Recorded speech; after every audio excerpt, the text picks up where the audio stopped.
related literature, related literature anchored to, and then state your title or your topic. For example, your topic is reading education, online learning, online modalities, behavior of students. Yan. So you may mention yan dyan. So this chapter presents the related literature anchored to your topic that provides the significance of the present study. Don't worry, I'll send you our output. Just just take down notes and then you just listen, okay? Para alam natin kung paano yung flow. So this chapter presents the related literature anchored to plus your topic that provides the significance of the present of the let's say of the topic of the paper pala, of the research paper. Thus, it comprises both local and international empirical studies.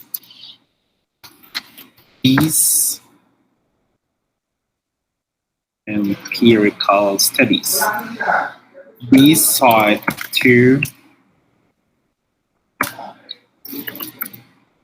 thematically discuss the let's say the relevance of the present study to the relevance of the present study to the current issues and areas of disciplines. Then so on and so forth. So you can add more on that. It depends on how you want your related literature to be chapter to be presented. Okay, and then another important thing in writing your related literature is what we so call the thematic presentation. So hindi to part ng paper ha. Sulat ko lang din dito para malinaw. You have to come up with your themes, what we so call the thematic presentation. So this thematic presentation of your related literature will provide the organization and cohesion of your gathered data or your gathered studies. Okay? Pag sinabi nating theme, it means it's like you're creating a subtitles of your main topic. Okay, so I'll show you an example. For example, Divine, what is your topic again? About online gaming school, sir. Online games. Okay. For example, our topic is about online games. So that's the main topic. Okay, that is our MT. Now, from that online games, you have to think of your themes, okay? Of your theme to be discussed. For example, I would like to discuss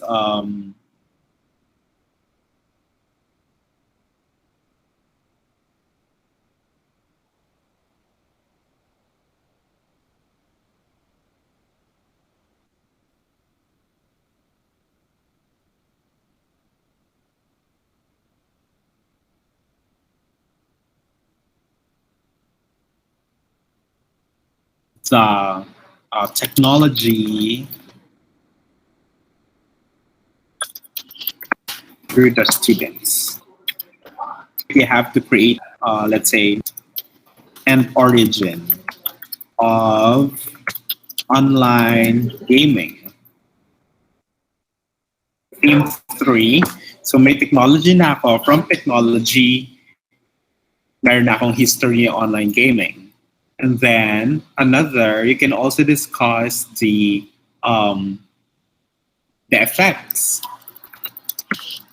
of online gaming to students. Okay? So you can have three themes. So in one MP,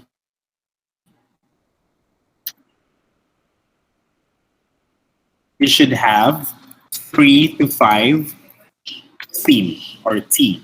Okay, that's the formula. And then in one theme is 3 to 5 RRL or review of related literature. Gets? So from your topic, you have to create your themes. In one main topic, you are allowed to create 3 to 5 themes. And then in one theme, you have to come up with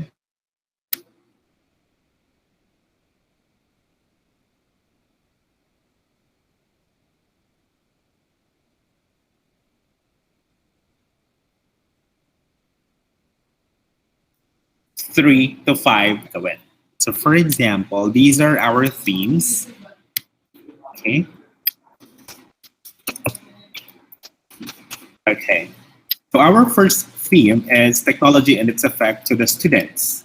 So all you have to do is to research, okay, is to research 3 to 5 related literature that you think will support your theme, which is about technology and its effect to students. Okay, so let's go to Google Scholar, our best friend. Google Scholar. Okay, are you following my screen? Yes, po. All right, very good. So for example, so this is now our search engine. Let's say our first theme, just copy, and then paste on our Google Scholar. There you go. So click the latest, at least since 2018 to the present. Okay.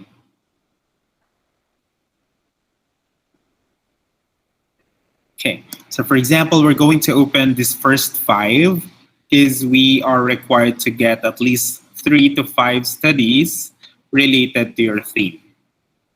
Let's say this one, then this one. Okay, for example, our first study is the augmented reality technology in science education for students with specific learning difficulties, its effect on students' learning and views. So as you can see, it provided the abstract of the study. And then one thing that you should always remember when we get our review of related literature is that you don't have to read the entire paper. You don't have to read the entire research paper. But if you are looking for related literature, you have to go directly to the conclusion. Okay? To the conclusion right away. Sir, why conclusion? Because conclusion comprises the results, the recommendation, and the view of the author to the research that was conducted. Okay? Again, we have to look directly to the conclusion right away because that comprises the results, the recommendation, and the views of the researcher to the research conducted. Okay? Is that clear, teachers? Yes, Yes, sir. Okay, clear? So this is now the conclusion. However, you don't have to, you still have to determine whether the conclusion is substantial or not. When we say substantial or not, kung meron ka bang makukuha sa conclusion niya. Just like this one, this is not that well explained.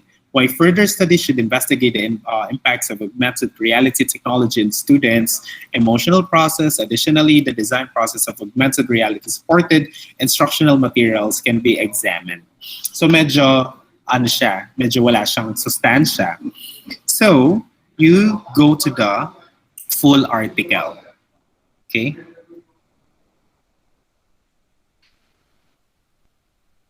Okay. So, ba't wala yung full article? So, ito na yung full article niya. Sagad na raw to. Okay. References, citation. There's no PDF available. Yan na sa mismo, sir. Napupuntahan ko yun po. Sagad na raw to. Okay. So, if that is the case, you can also get its background. Okay? So, it is challenging to task students. Okay? Kasi sa tingin nyo, saan nyo siya makukuhanan? Pero usually talaga sa conclusion. But in this case kasi, hindi nila binigay yung full article. So, it's just a summary. So, kung saan natin siya makukuhanan ng katas niya, then, that's the one that you should get. So, for example, I'm gonna get this background. Okay, I'll just copy that one and then go to my paper. So, copy. Okay. So you don't have to be afraid of plagiarism as long as you cite the author. Okay. For example, this one. So it is challenging task to teach students to get diagnosed with a specific difficulty. Given that they can easily get distracted, they need more time and support without any disability. Accordingly, the use of any instructional technology that could attract their attention might have a positive impact on the learning process. Therefore, it is important to investigate the effects of augmented reality technology, which combines real and virtual elements that might attract students' attention and interest in the learning process. Students diagnosed with learning difficulties to offer them an effective educational environment. So, for example, we cite this one. So, what's the next stage or what's the next action to be taken? You have to get who? The author. The author. Very good. So the author is, we have to go back to the Google Scholar. This one, we have to click the site and then click the APA. Then go to your paper. For example, ito yung paper natin. Punta ka sa references mo, pinakadulo ng paper mo. For example, ito siya. And then paste right away your citation para di ka na pabalik-balik. And then copy the authors of the paper. Then go back to your related literature. Do the in-text citation. And paste. Just copy the surname without initials. And then year of publication. That's it. We have one study. Clear? Are we clear with that? Madali lang. Yes po. Sir, bali po hindi na namin siya lalagyan ng according to, ganun sir, mga We have different types of citation. This one, ang tawag natin dito, in-text citation. Okay? That is in-text citation. Okay? Pag sinabi mo namang according to, syempre, first paragraph mo, ang pangit na gumamit ng according to agad. Yun agad ang entry mo. Okay? Pwede mong gamitin, kung second paragraph, third paragraph, you can use according to. But if you are trying to introduce the study, okay, you can use the study of, for example, Turan and Attila 2021. It is challenging. O, di ba? Ang ganda pakinggan. The study of Turan and Attila 2021. Ito, ang tawag natin dito, paragraphical citation. Have you heard that before? Have you heard that one before? No, sir. No po. Di ba? Panis, alam na nila agad. Okay, class, pag teacher na kayo, you do the paragraphical citation. Sino ka dyan? Or you do the in-text citation. Diba? So at least you have something to share with your students. Okay. So we do paragraphical citation if you are in the introductory part of the paragraph. Kaya nga paragraphical, in a paragraph form. Pag paragraphical, you use the word end, yung buong end. Okay? However, if you're going to use in-text citation, you have to use this kind of end. What do you call this end? Hindi ko alam eh. Ano tawag sa ganitong end? Basta yung pa-pretzel. Yan. Ano ba tawag dyan? Search nga natin. Medyo na-curious din ako. Yan ko lang siya na-attach ng curiosity. Ampersand, sir. Ano tawag?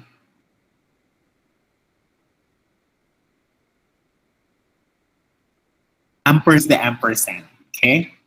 Again, if that is paragraphical citation, you use the word and. If that is in-text citation, you use ampersand. Okay? So next. So that is now your first paragraph. Now, for us to be organized and to have the cohesion of one idea to another, you use cohesive devices in related literature. Okay? Cohesive devices. Sir, what are cohesive devices? Search natin, wag na tayo maglokohan para mas marami kayong makitang example. Cohesive devices, these are the devices that we use for us to organize our thought from one paragraph to another so that yung idea mong unang binanggit will be continuously flowing, smooth yung transition. Clear? So these are the example of cohesive devices. Okay, they are like conjunction. However, if it is used in a research paper or if you are writing a paragraph, if you are writing a certain narrative, we call it cohesive devices because you are, di ba pag sinabi natin cohesive, you are linking or connecting one to another. So you are linking and connecting one sentence to another sentence to provide or to create a cohesive and organized paragraph. Okay? So yeah, so these are the examples. Okay. So yeah, let's try to use those cohesive devices. Malinaw ba? Nakakasunod tayo? Opo. Yes. Okay. So sa theme 1 natin, meron na tayong isang paragraph. So let's go to the second paragraph. Balik tayo kay Google Scholar. So ito yung second nating sinearch. Click natin. Okay. So informed integration of IWB Technology Incorporated with skills, blah, blah.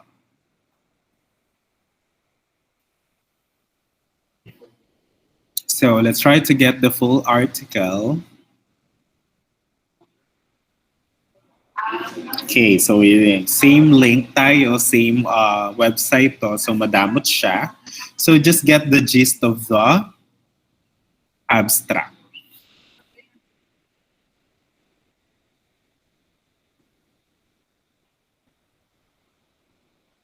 Okay, for example, this one. Technology is an inseparable role in the educational system.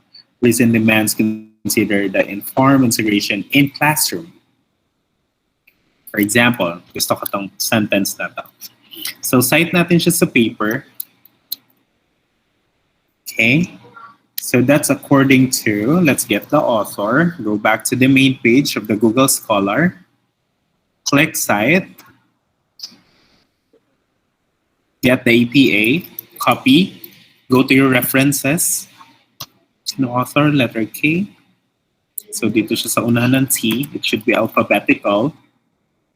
And then copy the author and the year of publication. Then go to your related literature. And then cite. Close open.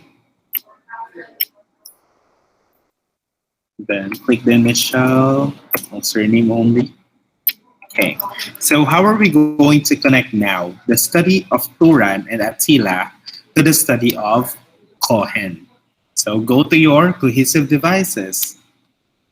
So introduce explanation, di naman tayo nag-introduce na explanation, suggest possibility, help to know what action happened, introduce change of direction, introduce addition. Okay, medyo kulang yung example nito. For example, we are introducing addition. We will not use and. For example, in relation, yan, pwede nyo yung gamitin. In relation, kasi dinidiscuss mo yung relationship ng study ni Turan and Attila to the study of Cohen. Do you get it? Malinaw Yes yun. po. Apo. So for example, therefore, it is important to investigate blah blah educational environment at Turan and Attila 2021. In relation, technology has inseparable role. Diba? Mas maganda siya basahin. Diba? Yung smooth transition from one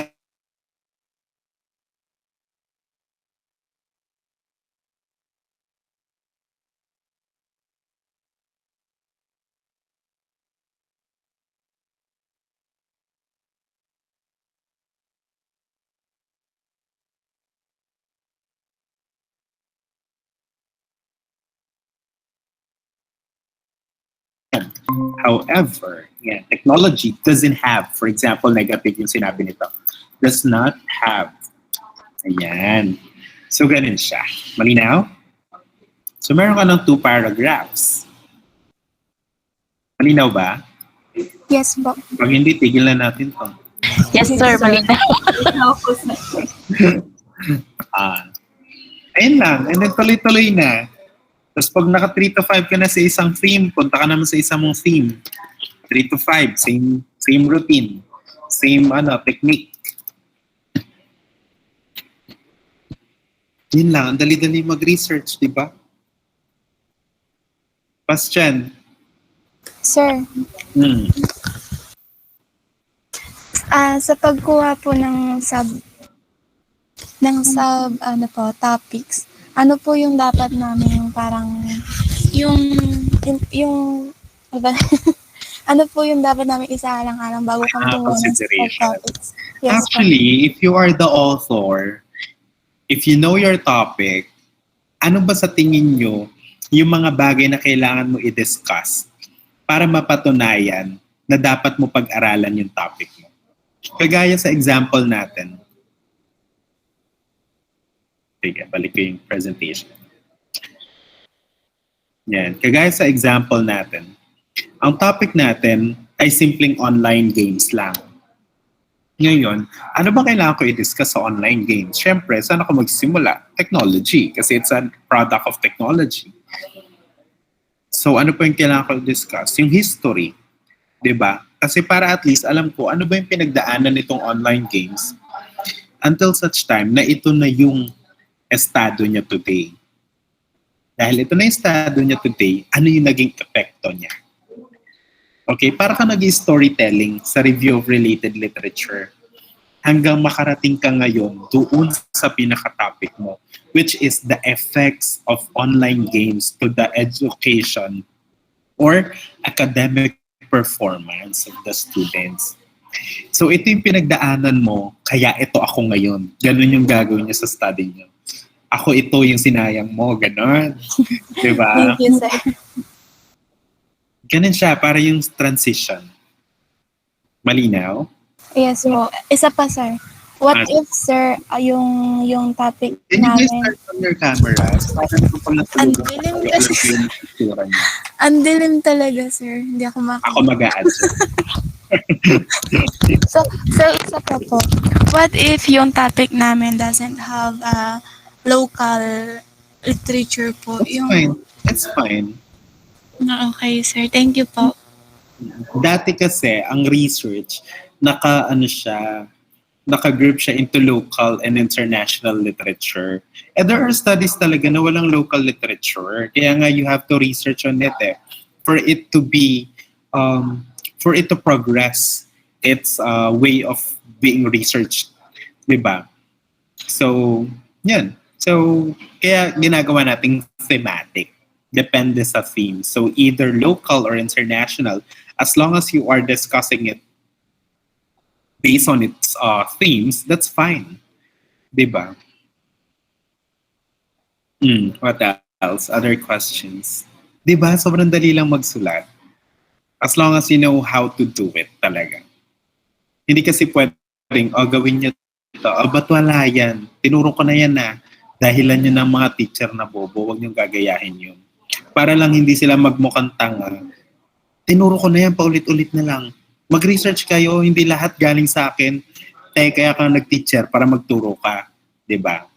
Huwag kayong ganyan. Ha? Ayokong ganyan kayong teacher. Yung i-explain talaga po dapat kung paano gagawin para po hindi na may mislead yung mga students. Exactly. Diba? Kasi at the end of the day, ikaw rin may stress. Pag di yan natuto sa'yo, i-remedial mo rin yan. Diba? Papasahan ka lang din ng tae. Diba? Which is ayaw naman natin. Doon tayo sa realidad, guys. Huwag tayong mabuhay sa fantasy. Okay? Yes, we live in our fantasies, but your fantasy should be feasible then in real life. Hindi yung gusto mo mukha kang magaling. Hindi gusto mo sasabihan kang magaling pero wala ka namang na-share. You do your part so that your students will learn and then they will share it also. What else? Other questions?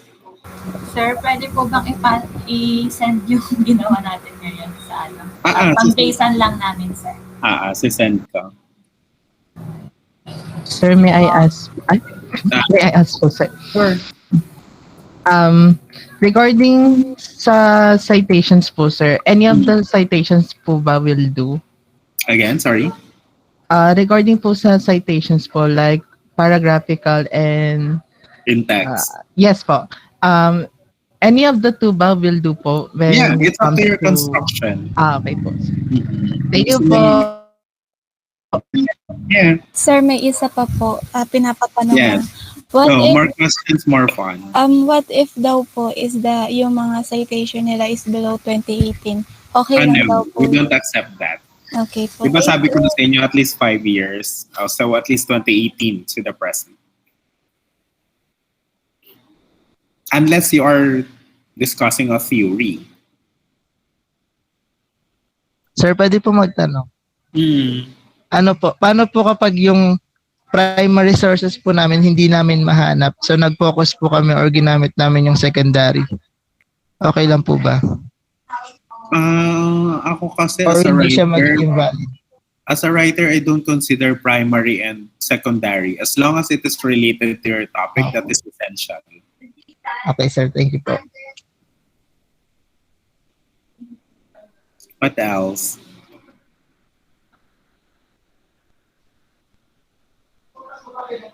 Questions? Overwhelmed ba? Sobrang dali niya lang, guys. Just follow what I did. And then basa-basa lang. Artihan nyo lang konti. Kunyari, super brainy talaga tayo. Ayoko ng study na to. So I'll search for another. Ganon.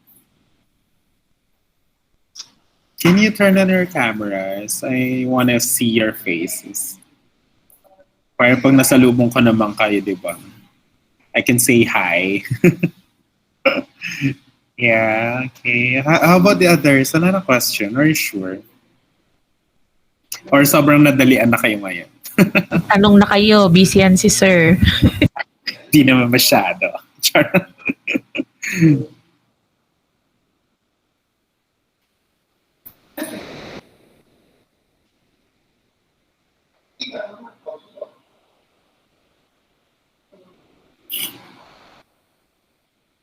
Sure. We still have time mo. You ask question. Basta always use cohesive devices. Hindi lang siya papa-arte ng sulat niya. Pero it will really give smooth transition from one to another.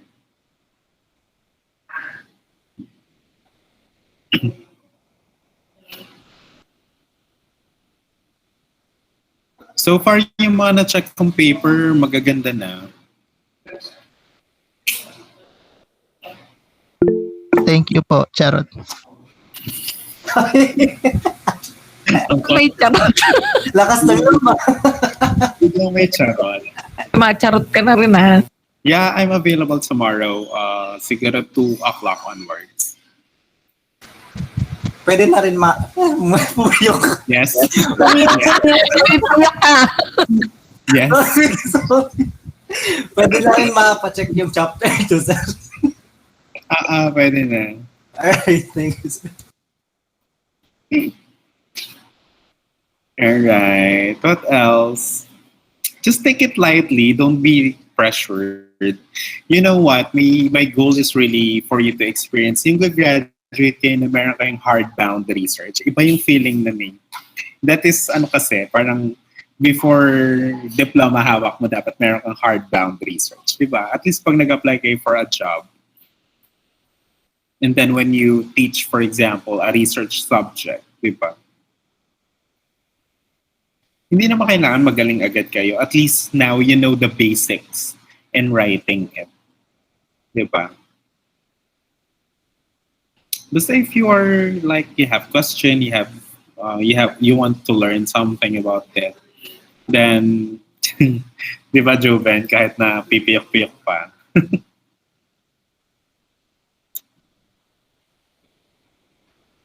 Ayun. Yeah, what else?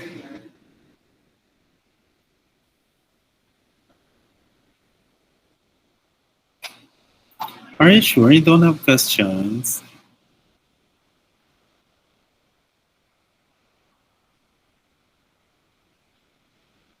Sige.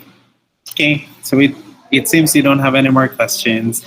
I'll just gonna send the file that we've written now, and then you do it the same with your paper. Okay? Okay, nice meeting you, teachers. Have your dinner. Thank you po, sir. Bye bye po, keep safe. Thank you, sir. Thank you, sir. Thank you, sir. Thank you po, sir. Bye po. Thank you, sir. Po, sir. Thank you, sir. Bye po. Thank you, sir.